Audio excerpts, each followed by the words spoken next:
দিম তুমি? হ্যাঁ কি দিম তুমি? হ্যাঁ কোনটা খাবো? ওটা খাবো আর কি খাবো? ওটা খাবো না।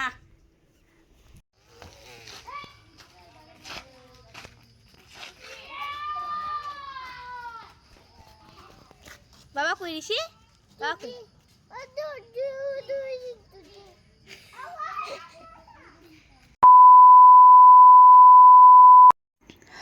রাধে রাধে বন্ধুরা, ভগবান কখন কী চান আমরা নিজেই কিছু জানি না। এই দেখো আমি দিন দিন কেমন যেন সংসারে হয়ে উঠছি। আগে আমি বৃহস্পতিবার নিরামিষই খেতাম না, আমি এখন সারাদিন উপোস থেকে মা লক্ষ্মীর পুজো দিই, তারপরে আমি প্রসাদ খেয়ে উপোস ভাঙি, তারপরে আমি কিছু খাই। আর সেদিন আমি নিরামিষে খাই, সেদিন আমি কোনো আমিষ খাই না, যতই বিয়ে থাকুক বা যতই কিছু একটা থাকুক। আর যাই হোক, তোমার সাথে কথা বলতে বলে আমি চলে এলাম দোকানে। তো এখানে যাব আজকে একটা দিদির এক মেয়ের অন্নপ্রাশনে। আর আজকে আমাদের 3টা ইনভিটেশন ছিল, তো যে যার মধ্যে চলে গেছে। তো আমার আজকে নিরামিষ, আর আমি আজ যেখানে নিরামিষ করেছি আমরা সেখানেই যাব, আমি আর আমার ছেলে। তো এখানে আমরা জামা দেখছি, এখানে ফ্রক দেখলাম, কিছু জামা দেখলাম, আর এদিকে দেখো বাবু জিদ করছে ও কিছু একটা খাবে। তো আমরা ফাইনালি একটা জামা সিলেক্ট করে আমরা চলে এলাম, আর এদিকে বাবুকে যাওয়ার আগে কিছু খাইয়ে দিলাম। আর আমি সারাদিন উপোস ছিলাম, আমারও অনেক খিদে পেয়ে গেছে, তাই আমি একটু ভাত খেয়ে নিলাম আর বাবুকে খেয়ে দিলাম। আর এদিকে তো আমি রেডি সেডি হয়ে গেলাম, আর এই দেখো একটা জাস্ট নর্মালি শাড়ি পরেছি, আর এই গরমের মধ্যে আর আমার আলমারি থেকে বের করে নতুন কিছু শাড়ি পরতে ইচ্ছা করছিল না। তো তারপর একটু ভালো মতো শাড়ি টাড়ি পরে টরে মেকআপ শেকআপ করার পর লাইট বন্ধ করে দিলাম, ভালো মতো চেক টেক করে দিলাম দরজা টরজা সব কিছু বন্ধ করছি কিনা। কারণ দিন দিন যা বলবো, যা চোরের উৎপাত বেড়ে গেছে না, আর কিছু বলার ভাষা নেই গাইস। দিন দিন যা দেখছি সমস্যাটা একদম সারা জীবন ভয় লেগেই থাকে। যেহেতু আমার ঘরে কিছুই নেই তেমন কিছু আমার শুধু সাজা জিনিস ছাড়া আর মেকআপের জিনিস ছাড়া, কিন্তু এই মেকআপের জিনিসগুলো আমার অনেক অনেক অনেক দামি। জানি না সেটা পয়সা দিক থেকে দামি হোক আর না হোক, কিন্তু আমার কাছে অনেক দামি, কারণ আমি এগুলো অনেক যত্ন করে আমি রাখি আমার মেকআপের জিনিসগুলো।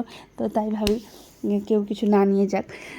আর কিছুই নেই আমার তেমন কিছু। তো এইখানে দেখো সবাই দাঁড়িয়ে আছে, এরাও যাবে বিয়ে অন্নপ্রাশন বাড়ি। তো আমরাও যাবো, তখন আমরা আগে আগে যাচ্ছি আর ওরা আসছে। তো এখানে দেখো আমি আর আমার ছেলে দুজনে শুধু যাচ্ছি আজকে অন্নপ্রাশন বাড়ি। এখানে আমি একটা স্কার্ট নিয়েছি আর নিয়েছি একটা টপ। তো দেখো আমি আর আমার ছেলে যাচ্ছি দুজনে মিলে, আর এদিকে দেখো আমাকে ভিডিও করে দিচ্ছে পুচিমণি। আর দেখো আর এখানে যাচ্ছি আমরা হেঁটে হেঁটে করে, আর রাস্তায় দেখো আলো জ্বলছে। আর আমাকে কেমন লাগছে কাজে একটু কমেন্ট করে জানিয়ে দাও। আর দেখো বাবু এখন হাসি করবে। আর দেখো দিন দিন একটু রোগা হয়ে যাচ্ছে, কারণ সারাদিন যা বদমাশি করে শুধু খেলতে থাকে।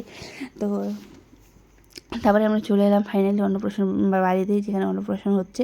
আর জন্য কাছে আমি আজকে চাবি হারিয়ে দিয়েছি। আর এখানে দেখো আমাদের 9-10, আর আমাদের জায়গাটা অনেক সুন্দর গাছ, এখানে 9-10 সব কিছু পাওয়া যায়, সব কিছু হাতের নাগালে, সব কিছু কি বলবো, সব A to Z আমরা যা যা দরকার প্রয়োজনীয় জিনিস। তো আমাদের বাড়ি থেকে জাস্ট খালি 2 মিনিটের রাস্তার মধ্যে আমরা পাই 9-10। আশেপাশে ছোটোখাটো অনেক দোকান আছে, এখানে বিকেল হলো মোমো, চাউমিন, চপ কী পাবা না, এখানে সবই পাবা। তার 9-10-এর মধ্যে সবই আছে, সব কিছু। তারপরে দেখে আমরা চলে এলাম অন্নপ্রাশন বাড়ি। এখান থেকে কত সুন্দরভাবে ডেকোরেশন করেছে। তারপরে এখানে কফির ব্যবস্থা ছিল, কিন্তু আমরা কফি খাবো না, কারণ আমি ভাত খেয়ে আসছি, আর আমি এখন জাস্ট শুধু ভাত খাবো। তারপরে এদিকে দেখো আমরা এখন চলে এলাম, যে দেখো সোনামণিকে আশীর্বাদ দিলাম, এখানে গিফট দিলাম, এখানে আমার মা বসে আছে। তারপরে আমরা একটু বসলাম। বসার পরে আমরা এখন যাবো উপরে খাওয়ার জন্য। তো আমরা একটু বসার পরে তারপরে আমরা গেলাম, রেস্ট করার পরে আমরা গেলাম উপরে।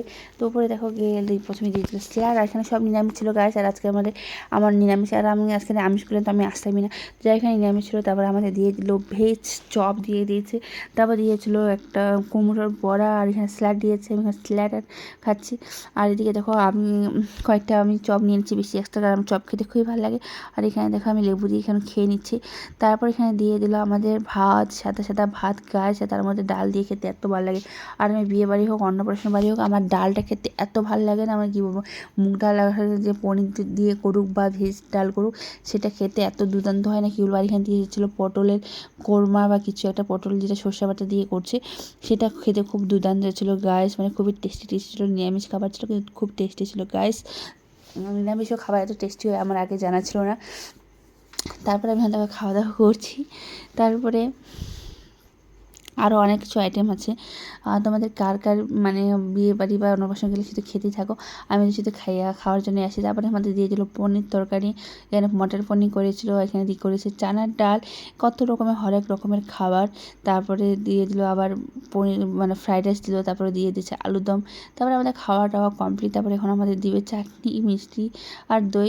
তারপরে আমি শুধু জাস্ট চাটনি খাবো, আর কিছুই খাবো না। চাটনি আর মিষ্টি দই খাবো, আর কিছুই খাবো না। যেহেতু আমি চাটনি আর পাঁপড় দিয়ে খাচ্ছি।